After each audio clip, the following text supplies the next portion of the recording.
Welcome to the Made for More podcast. This is a space where we have a conversation and discuss some of the things that we are journeying through at the moment. Why not join with us? Why not walk with us on this journey and let us know what you think? If you want to know more about us, check out our social media, or if you want to know more, look at our website.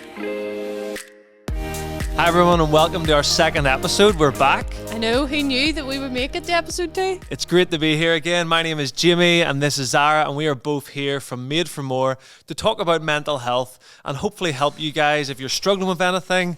Now, this is not a medical podcast. No, not a medical podcast. Definitely not. This is an educational podcast where we've come together just to chat about things that we're struggling with and some of the ways in which you can maybe look after your mental health. Yeah, and thank you for everyone who has given us feedback and just watched the first one. We've been really encouraged, so just thank you. And we're going to just, as we said the first time, we're literally just taking you on our journey. We realise that we go into schools, we work with a lot of young people, a lot of youth workers, a lot of teachers who are all facing the same sort of things as we actually are facing as well. So we're just kind of here to share where we're at. So this podcast, the title of this one is This New Variant of Hopelessness. And catchy. That's catchy. It is catchy. I know. And obviously we've had new variants of COVID that seem to come on. And we've realised that things do seem a little bit hopeless at the minute. Absolutely. It's just this constant cycle. You feel that there's optimism coming, we're moving forward, and then the media just tries to bring us right back down to earth with a new variant, with new numbers, and it just feels that we're in this cycle, and it is tiring, isn't it? Yeah, and it just does. I don't know about you, but I do these questions, okay? So my husband and I do these questions every December, and it's on the 31st of December we do them, and they're just basically goals for the new year, but also a reflection on the past year. And I live for these. My husband hates them, but I absolutely live for these questions. I love process. I love journey and stuff. I love setting goals. I love seeing if I achieved the goals. I love all of that, but I honestly couldn't even bring myself to do the questions. We sat down to do them, and I just had to bail out. I couldn't even face it. Yeah, and I think a lot of people are feeling that. It's this tiredness, isn't it, of just constantly feeling that, oh, it's not going to end. You know, there's no point in planning, because our plans are just going to be ruined, and we can think of these amazing targets for the year, and then the government's just going to absolutely ruin them by not letting us do anything. Yeah. And I think a lot of us, no matter what age you are, we're feeling that, and it's frustrating, isn't it? Well, I honestly couldn't think of another goal that actually, I don't like not to hit my goals, so I couldn't plan another goal and then not be able to actually physically do it if we went into another lockdown or new regulations or travel or any of these things. And I was just I felt like my heart was just really overrun with disappointment, and I think I had to be really realistic with that. But I also realised that, so disappointment stopped me kind of moving into what I wanted to do, or what I felt like even work-wise, family-wise, where I wanted to go in 2022. And it was this feeling of disappointment, this feeling of hopelessness that 2021 had kind of left me with. And I know you guys set goals as well, but I kind of got wrapped up, and I realised my mindset was really being dictated by the people around me. I was letting the hopelessness that is the world right now dictate what I felt of 2021. And we didn't even do these questions till the 8th of January. And the 8th of January came, and we sat down finally and to do them. And I actually realised, taking apart my last year, I'd just written it off, and I was like, oh, 2021 was awful. It was just really terrible. There was nothing good in it.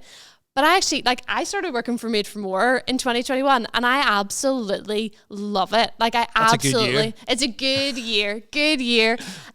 To start, I came off maternity leave, started working here. Getting off maternity leave was my number one best thing that happened in 2021. I started an amazing job. My family is amazing, my marriage is amazing, and actually, as I was dissecting it, don't get me wrong, there was really, really, really hard stuff that happened to us as a family in 2021, and I'm not avoiding the pain of that, but actually, as I dissected, actually really good stuff happened in 2021. So I think it's important not to just write it off from the start, but actually focus sometimes on the good things that are there. Because I think the pain and sorrow and hurt, I think it shouts really, really loudly, whereas joy kind of sometimes whispers in the midst of it. But I think joy is still there. Yeah. I think we're almost conditioned by our culture to just focus on the negative. Absolutely. It's even in the news, Absolutely. Everything about the news and our media focuses on the negative. And that's the narrative constantly, this fear. So almost we're conditioned then, to look back on a year and instantly fill the negative column, isn't it? It's totally. like, let's just fill the negatives. And your positives, like one thing. That's it. I survived. Absolutely. And you forget about the goodness. And for a Yeah. lot of people watching this, people have had a really difficult time. Yeah. But the reality is, in amongst that, there will be goodness. Yeah. There will be. There's little bits of hope. Yeah, even that one friend that constantly showed up for you in the darkness. Absolutely. Those positive moments, and I just think that shift in mindset can be so powerful, to not buy into the negative. Yeah. And as we sort of look at the year ahead, we got to learn to look forward, I think, rather than always just looking back and going negative and thinking about, but it used to be like this, Totally. I used to be like that. Yeah. The reality is we're all different now. We're shaped by the last 2 years. So as we look forward, I wonder if you have any sort of examples of how we can, avoid looking back and instead look to the future. I just kind of get this sense that it's felt like there's been no one in the world, I don't think, has not been touched by what we've been through the past 2 years. But I think where the change has happened is that, people have, in different countries. So it was like we were all in this COVID thing together, and then different countries released at different times. Different countries had to lock down at different times. Different countries have had numbers. Different families even have had different views on COVID. So it suddenly seemed like we're all in this together too. I'm on an island on my own in the middle of this chaos that's COVID. And it seemed like winter for a lot of us for a long time. Like, I don't know about you, but it seemed like we've just been in this winter stage, and at winter it seems like dark and it's depressing and it's lonely, isn't it? It's so lonely. Yeah, it's lonely. Like, winter is just like, there's no barbecues in winter. It's just it's not fun. But I just get this sense that as we look to the horizon, I just get this sense that actually stuff is thawing out, and spring's coming, and spring is coming. And I think the things that we put in place, so even those small things, like you're saying about like looking for the hope and looking for those small things. And if we cling on, sometimes you have to cling on really, really, really tightly with everything that you've got to those small bits of hope, because there's not much of it in your life. But if you cling on to those small things and actually use them and grow them, springtime will come. And what you've sown in winter will be there in the spring. And sometimes it doesn't look like big. I think some of the ways that we can not get sucked into the past is realizing it's not in the massive things. It's in the really, really small things. Like you said, like a friend, like investing in friendship, like investing in your own health. So if you're struggling right now, maybe going to see a counsellor, going to see your GP, taking that first step, those things that seem really, really small, getting outside, going for a walk, actually then end up being those really, really massive things. And it's that, I think one of the main things that we need to take out of this is gratitude. I think that's what we've kind of lost. We get sucked into, as you're saying, It's a negative mindset, isn't it? Just negative culture all the time. Absolutely, all the time. Like, how often do you go in somewhere and it's like, oh, how are you? Oh, isn't the weather awful? And it's we just, our minds go to the negative. So I think one of the best things that we can do is this attitude of gratitude, this attitude of thankfulness, this attitude that we either in the morning, I think the best time to do it is either as soon as you wake up or the minute that you're just before you go to bed. And it's actually going to sleep or waking up with or those both. mindsets. Do both. Or both. You do both. You could do, exactly. You could do both. We're not putting limits on that.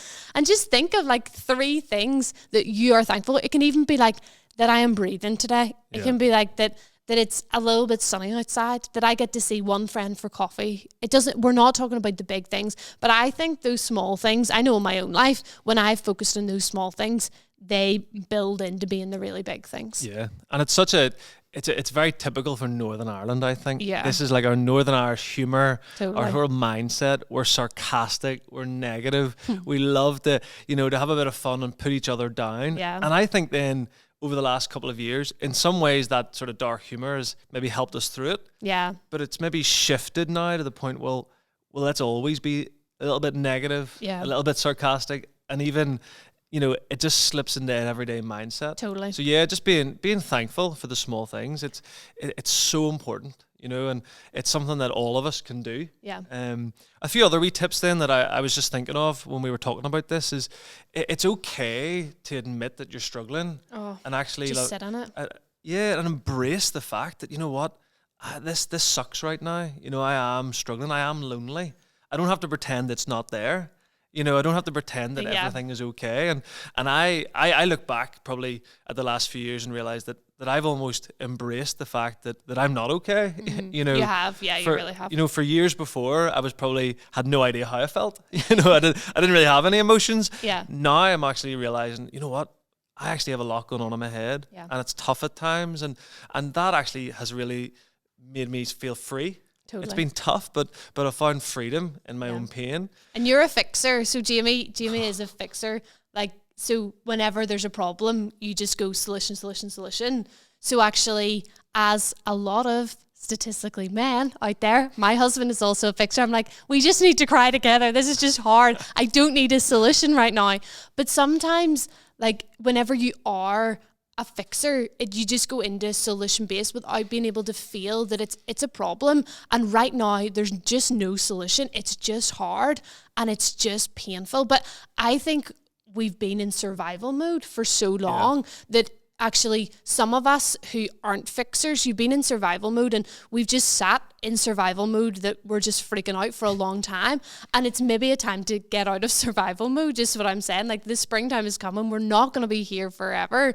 But just seeing your journey, like, I've just loved it. This journey of being, I have stuff going on. Yeah, and it's been difficult. Like, I don't like to be vulnerable. It's painful. You know, but at the same time, I think one of the biggest things in that as well is not only admitting everything isn't okay, but not doing it on my own. Absolutely. You know, so for me, it's been, chatting with the team at Made for More, but also, you know, chatting with my wife and really bringing her on that journey. And I've also started counselling and just being able to share what's going on in my head with someone else has really helped me to realize, okay, you know what? I'm not completely screwed up and broken. No, I just have some all. stuff that I need to process. You know, so for anyone listening to this, that's another huge step you can take. Absolutely. Just talk to someone. Do not journey this on your own. Yeah. And I think finally, for me anyway, just that visual you've given us of winter to spring is that's a beautiful season, right? Totally. I've got a couple of young kids, and we love to get out for family walks, and you actually find that as you transition from winter into spring, all of a sudden that the sun is shining through the trees. You know, it's this idea that it's still crisp and cold, but yet there's hope coming in that sunshine. Yeah, absolutely. And it's just a real season of beauty. So I think for all of us, finding the beauty in amongst those dark moments and looking for the light, that, you know, where there is goodness, can again really help us just to look forward with a real positive and just sort of thankful mindset. Yeah. Absolutely. And see, on our we talked about our packs the last time. So if we looked at our packs again on our resource on our website, there's the gratitude challenge is a downloadable PDF, and there's 3 things. So you can download that or print that out, maybe stick it on your wall, that the minute you wake up in the morning, put your feet on the floor, you look to it, and instead of looking to social media, instead of getting drowned in the news, actually the first thing, 3 things that I'm grateful for. That's where my mind is going to go today. That's where my mindset's going to go, and that's where my gaze is going to go, not on the negative but on the positive, because things are changing, things will end, but there's hope. We're not in this new variant of hopelessness. There is hope out there for you. That's great. Now, if you want to just continue to listen to the podcast, you can find more on the links. DM us on Instagram, on Facebook. Let us know.